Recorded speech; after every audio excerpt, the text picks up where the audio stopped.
ఏమేమి వస్తున్నాయి? పథకాలు ఏమి లేవండి, ఒక పెన్షన్ తప్ప. ఏమేం చెప్పారమ్మా పథకాలు?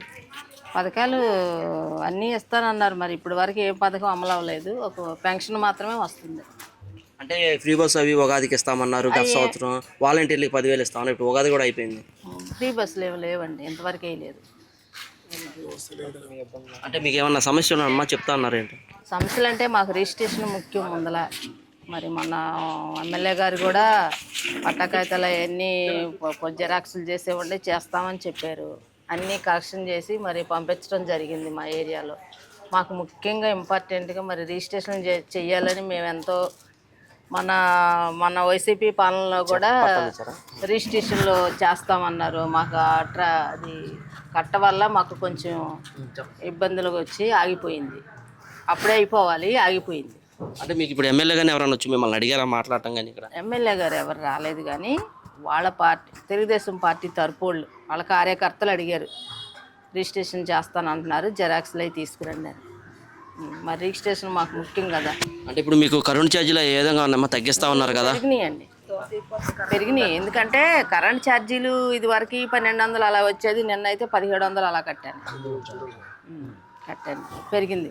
కరెంట్ బిల్లులు పెరిగినాయి, ఇంటి పనులు పెరిగినాయి. ఇంటి పనులు అంటే ఇది వరకు 2000, 1500 అలా కట్టేవాడు, ఇప్పుడు 4000, 5000 అలా కడతాం. అంటే ఇప్పుడు నిత్యావసర సరుకులు ఏ విధంగా ఉన్నాయి? నూనె, కందిపప్పు కానీ అవి కూడా తగ్గిస్తామని చెప్పారు కదా? పామాయిల్ ప్యాకెట్ అయితే అప్పుడు ఎంత ఉండేది? 90 రూపాయలు ఉండేది, ఇప్పుడు 150 రూపాయలు అయింది. అంటే ఇప్పుడు గతంలో జగన్మోహన్ రెడ్డి గారు పథకాలు ఇచ్చి సోమరపోతులను చేశాడు అని చెప్తున్నారు కదమ్మా. ఆయన ఏమైనా పథకాలు ఇచ్చాడా, ఏమైనా చేశారా?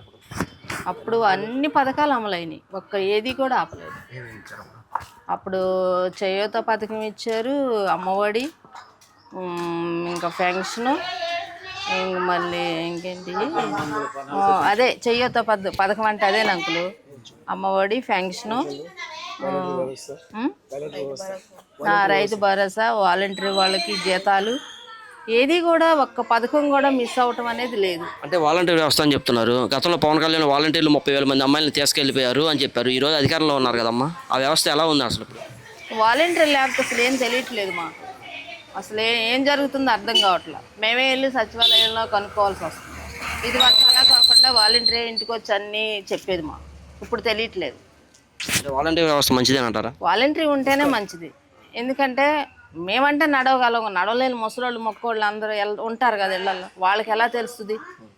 మేము వెళ్ళి చెప్పాలంటే పద్ధతి చెప్పలేం కదా. వాలంటీర్ ఉంటే అన్ని సమస్యలు అన్నీ కూడా మన ఇంటికాడికి వచ్చే చెప్తారు. ఇప్పుడు మేమే వెళ్ళి అక్కడ తెలుసుకోవాలి. అప్పుడు దానికి ఇప్పుడు దానికి తేడా ఎంత ఉందో చూడండి. అంటే సంపద సృష్టిస్తాను తర్వాత ఇస్తానని చెప్తున్నారు. మొన్నేమో పథకాలు చూస్తే భయం వేస్తుంది, డబ్బులు లేవు అంటున్నారు. డబ్బులు లేవంట, మరి డబ్బులు లేకపోతే అలాగే ఈ పథకాలన్నీ ఏమవుతాయి? మరి చెప్పినప్పుడు అమలు పరచాలి కదా. చేయాలి. ఏ పార్టీ అయినా సమస్య కాదు, ఏదైనా చెప్పింది అమలు పరచాలి. 40 సంవత్సరాల అనుభవం ఉంది కమ్మా, చేస్తారేమో. చంద్రబాబు గారు ఇప్పుడు చేస్తున్నాడు కదా, చూస్తున్నారుగా, మీరు చూస్తున్నారు, మేము చూస్తున్నాం కదా.